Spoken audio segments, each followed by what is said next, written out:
अस्सलाम वालेकुम व्यूअर्स, मेरा नाम अरसलान जाहिद खान है और आप मेरा यूट्यूब चैनल देख रहे हैं। नाजरीन, किसी भी मुल्क की तारीख में कुछ शख्सियात ऐसी आती हैं जो उस कौम की तकदीर बदल के रख देती हैं।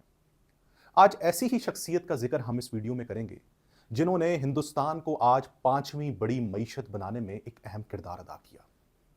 हम बात करेंगे मनमोहन सिंह साहब की, जो हिंदुस्तान के 13वें प्राइम मिनिस्टर गुजरे हैं और 26 दिसंबर 2024 को वो इस दुनिया से इंतकाल कर गए। ना सिर्फ हिंदुस्तान में बल्कि पाकिस्तान में भी लोग बहुत गमज़दा हैं उनके इस दुनिया से जाने पे। हम ये रीजंस देखेंगे कि उनका पाकिस्तान से क्या ताल्लुक था।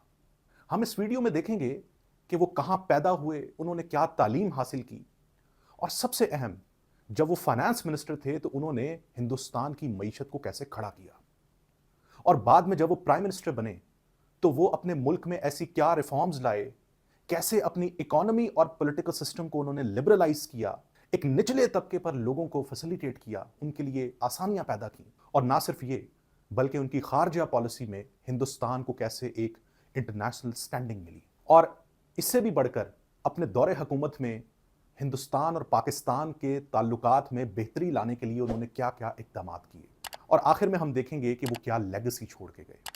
हमें आज क्या लेसन सीखने चाहिए उनके दौरे हुकूमत से, उनकी गवर्नेंस से, उनकी इकोनॉमिक रिफॉर्म्स से।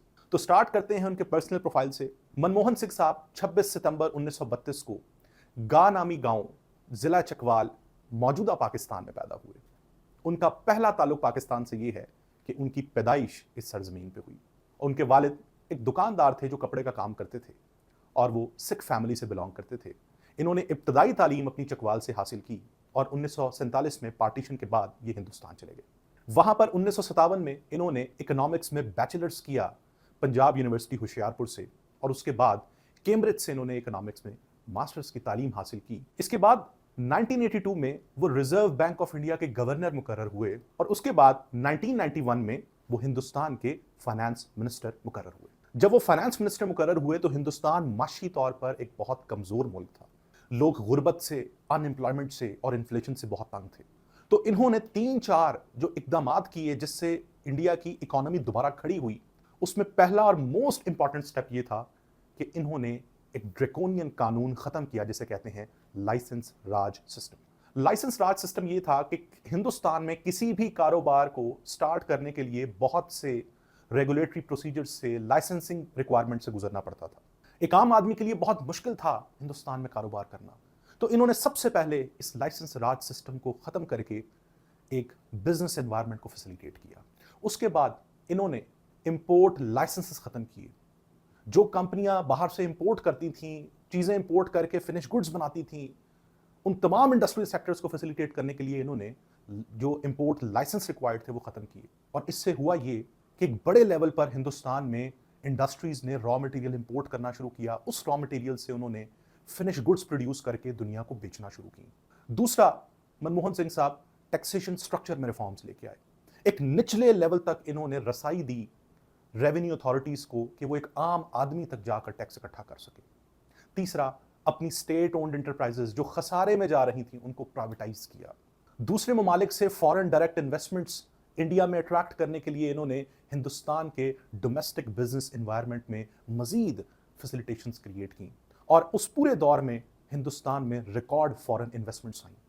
Information technology, communication sector, agriculture sector ये दोबारा से आबाद होना शुरू हुए, और हिंदुस्तान 1947 के बाद पहली दफा दुनिया के साथ ग्लोबलाइज्ड होना शुरू हुआ। इस इकोनॉमिक मॉडल के थ्रू हिंदुस्तान ने ना सिर्फ इन तमाम सेक्टर्स का जिनका मैंने जिक्र किया, बल्कि फार्मास्यूटिकल सेक्टर में बहुत तेजी से ग्रो करना शुरू किया। सिंह साहब 1991 से 1996 तक फाइनेंस मिनिस्टर रहे, और उन्होंने हिंदुस्तान की मईशत को इस तरह से रीस्ट्रक्चर करने की कोशिश की। और उसके बाद 96 ऑनवर्ड्स 2004 तक वो राज्यसभा में एज एन ऑपोजिशन मेंबर रहे, और इनका एक कलीदी किरदार था एक कानून को ख़त्म करवाने में जिसका नाम है monopolies and restrictive trade practices act 1969। इस कानून को ख़त्म करके इन्होंने एक कंपटीशन एक्ट की बुनियाद रखवाई, हालांकि ये उस टाइम पर ऑपोजिशन मेंबर थे।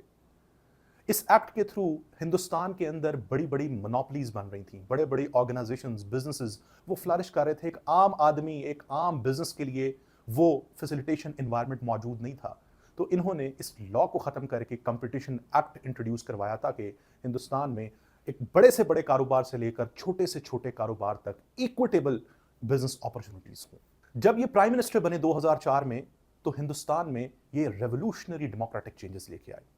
इन्होंने अपने दौर में right to information act introduce करवाया कि हर हिंदुस्तानी को ये राइट हासिल है कि उसको गवर्नमेंट इंफॉर्मेशन शेयर करे, जो भी गवर्नमेंट पॉलिसी बनाने जा रही है या कोई भी कदम उठाने जा रही है, एक आम आदमी इन्फॉर्म्ड होना चाहिए। और डेमोक्रेसी का हुस्न है कि वहां पर सिटीजन्स इन्फॉर्म्ड होते हैं।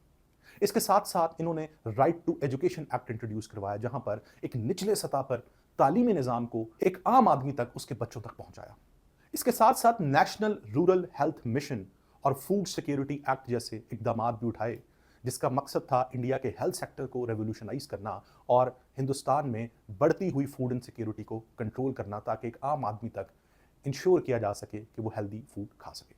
और इससे भी बढ़कर जो एक रेवोल्यूशनरी काम इन्होंने किया वो था Mahatma Gandhi national rural employment guarantee act, जहां पर सोशल सिक्योरिटी प्रोग्राम्स इंट्रोड्यूस करवाए, पेंशन सिस्टम को रिवाइज किया ताकि ओल्ड एज लोगों को फैसिलिटेट किया जा सके। तो ये वो इनिशिएटिव हैं जो एक मुल्क के अंदर किसी भी गवर्नेंस सिस्टम को इंक्लूसिव बनाने के लिए बहुत जरूरी होते हैं। एक आम आदमी को अपलिफ्ट करना ये बहुत जरूरी होता है किसी भी मुल्क में, और इनको ये क्रेडिट जाता है कि इन्होंने 30 करोड़ लोगों को अपने दौर में गुर्बत से निकाला। और ना सिर्फ ये, बल्कि साल 2007 में हिंदुस्तान ने रिकॉर्ड 9% जीडीपी ग्रोथ अचीव की। ये क्रेडिट जाता है इनकी उन इकोनॉमिक पॉलिसीज को, इनकी उन इंक्लूसिव गवर्नेंस पॉलिसीज को, जहां पर हिंदुस्तान एक स्टेबल मुल्क बना और आहिस्ता आहिस्ता तरक्की करते हुए आज वो 5वीं बड़ी मईशत बन चुका है। अगर हम इनकी खारजा पॉलिसी की बात करें तो इन्होंने हिंदुस्तान को एक इंटरनेशनल स्टैंडिंग दिलवाई। 2008 में हिंदुस्तान और अमेरिका के दरमियान एक सिविल न्यूक्लियर डील साइन हुई, जिससे दोनों ममालिक के दरमियान एक स्ट्रेटेजिक पार्टनरशिप स्टार्ट हुई थी जो आज तक बरकरार है। इसके साथ साथ 2009 में ब्रिक्स के फाउंडिंग मेंबर के तौर पर हिंदुस्तान ने इस ऑर्गेनाइजेशन को ज्वाइन किया, और उसके बाद हिंदुस्तान ने यूनाइटेड नेशन सिक्योरिटी काउंसिल की परमानेंट मेंबरशिप के लिए कोशिशें शुरू कर दी। इन्होंने comprehensive economic partnership agreement sign किया आसियान कंट्रीज के साथ, फ्री ट्रेड एग्रीमेंट साइन किए अपनी नेबरिंग कंट्रीज के साथ। तो इनकी खारजा पॉलिसी में ना सिर्फ सिक्योरिटी बल्कि इकोनॉमिक डिप्लोमेसी भी शामिल। और अगर बात करें पाकिस्तान के साथ ताल्लुकात की, तो मनमोहन सिंह साहब ने हमेशा से पाक भारत ताल्लुकात को बेहतर बनाने के लिए इकदाम किए। इन्होंने पाकिस्तान के साथ कंपोजिट डायलॉग प्रोसेस स्टार्ट किया, मुशर्रफ दौर में स्टार्ट हुआ, जिसमें ना सिर्फ कश्मीर बल्कि ट्रेड, सियाचिन, उसके साथ साथ cross border movement of people, इन 3-4 मौजूआत के ऊपर बात शुरू हुई। इन्होंने श्रीनगर से मुजफ्फराबाद एक बस सर्विस स्टार्ट की।